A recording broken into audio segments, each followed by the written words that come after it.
We're planning a total beard and mustache transplant for the gentleman. You can see how it's looking now, very smooth.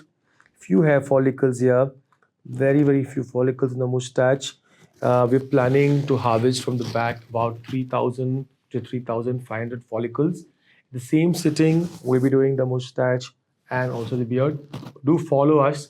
We'll show you the procedure and we'll also show you the follow-up and also long-term follow-ups. So even if you have no hair on the face, as in this case, you can still get beard that look just normal. Thank you.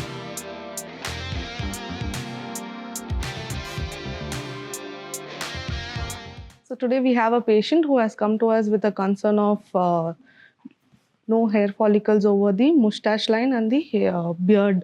So we are proceeding with the treatment plan of beard and mustache transplant. The preparation is that we have shaved his hair follicles over the scalp region, and we are going to extract the follicles from the donor region. So this is the donor region which we have prepped.